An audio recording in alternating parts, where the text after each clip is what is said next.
Welcome to a journey through the shadowy realms of Gothic traditions, where death is not just an end, but a hauntingly beautiful narrative. Imagine, if you will, a flickering candle in the vast darkness, casting long, dancing shadows on the walls of our imagination. That is the allure of Gothic romance, where death itself becomes a canvas for profound contemplation on life, love, and the eternal mysteries that lie beyond the veil. We will delve into the crypts of literature, unearthing the bones of these timeless tales and piecing together the intricate mosaic of Gothic fascination with the macabre. It is in the embrace of death, in its cold and stark reality, that the Gothic finds its most poignant and enduring expression. In the somber, moonlit graveyards of Gothic literature, death is not merely an ending, it is a transformation, a tragic crescendo. Lovers, torn asunder by fate or cruel circumstance, find their union in the cold embrace of death, their love story forever etched in the annals of the afterlife. Think of Romeo and Juliet, their love forbidden, their deaths a tragic testament to the power of their bond. Or consider the pale, ethereal beauty of Edgar Allan Poe's Lost Lenore, her demise a source of endless mourning for the bereaved narrator. This romanticized portrayal of death, often intertwined with themes of unrequited love, sacrifice, and the fleeting nature of beauty, adds a layer of poignant tragedy to Gothic narratives. Death becomes a source of both sorrow and perverse allure, a reminder of life's fragility and the enduring power of emotions that transcend even the grave. Death, in the Gothic tradition, is not simply a cessation of being. It is a gateway to realms beyond our mortal comprehension. It is the lifting of a veil, a glimpse into the ethereal and the unknown. Imagine a soul freed from the confines of its earthly shell, ascending towards a celestial light, finally finding solace and understanding in the hereafter. Picture the spirits of the departed, lingering in the twilight, their presence a palpable echo in the grand halls of ancestral homes. This concept of death as a path to immortality or transcendence imbues Gothic narratives with an air of otherworldly mystery. It allows for the exploration of spiritual realms, the afterlife, and the potential for communion with those who have crossed the threshold. In the dimly lit corridors of Gothic fiction, the line between the living and the dead is often blurred, a permeable membrane through which spectral figures move with chilling ease. Ghosts, those ethereal remnants of tormented souls, walk among us, their presence a constant reminder of unresolved conflicts and the lingering weight of the past. Imagine a shadowy figure gliding through the moonlit halls of a crumbling manor, its mournful cries echoing through the silence, seeking solace or perhaps vengeance.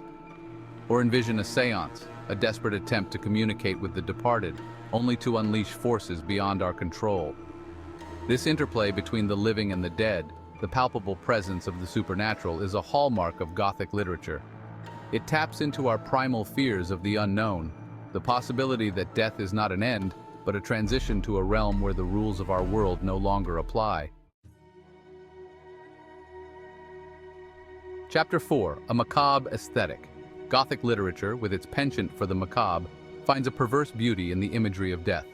It's not a gruesome spectacle to be avoided, but rather a subject worthy of artistic exploration, a tableau vivant of decay and despair. Imagine a young maiden, her beauty frozen in time by the cold hand of death, her pallid skin a stark contrast to the dark, flowing hair that cascades over her shoulders like a silken shroud. Or picture a crumbling mausoleum, its once grand facade now overgrown with ivy and moss, a testament to the inexorable passage of time and the ephemeral nature of life. This aestheticization of death, this fascination with its visual representation, is a defining characteristic of Gothic literature. It is a reflection of the era's preoccupation with mortality, a recognition of death's inevitability, and a desire to find meaning and beauty even in the face of oblivion. Chapter 5. Echoes of History. The Gothic imagination often finds fertile ground in the annals of history, drawing inspiration from real-life events that cast long, unsettling shadows across time.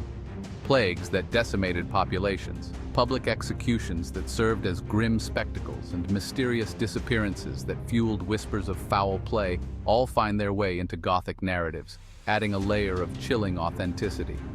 Imagine the Black Death, its inexorable march across Europe, leaving countless dead in its wake, a stark reminder of humanity's vulnerability. Or consider the Tower of London, its ancient stones bearing witness to centuries of imprisonment, torture, and executions, a sight steeped in sorrow and dread. These historical echoes imbue Gothic tales with a sense of realism, blurring the line between fact and fiction, and amplifying the horror by grounding it in events that actually transpired. Chapter 6. A Decaying World. In the world of Gothic literature, death is not merely a physical phenomenon. It is a pervasive force that seeps into the very fabric of existence, manifesting as decay, both physical and moral. Crumbling castles, with their moss-covered walls and cobweb-draped portraits, become symbols of a world in decline, haunted by the sins of the past. Think of the once grand Usher mansion in Poe's haunting tale, a physical manifestation of the family's decaying lineage, its very foundations crumbling under the weight of madness and despair. Or envision the desolate, fog-shrouded moors of Emily Bronte's Wuthering Heights, a desolate landscape that mirrors the tormented souls of its inhabitants. This association of death with decay extends beyond the physical realm, often serving as a metaphor for the deterioration of moral values, social structures, or even the human soul itself. It is a reminder that death is not merely an end, but a process that begins long before the final breath is drawn. Outrow, the doorway to the unknown. Thank you for joining us on this exploration of Gothic traditions. Remember, in the world of Gothic fiction, death is never just an end, it's a doorway to the unknown. It is a canvas upon which our deepest fears, longings, and fascination with the afterlife are projected. As we turn away from the flickering candlelight of Gothic tales, let us carry with us the haunting beauty and profound questions they pose about our own mortality and the mysteries that lie beyond.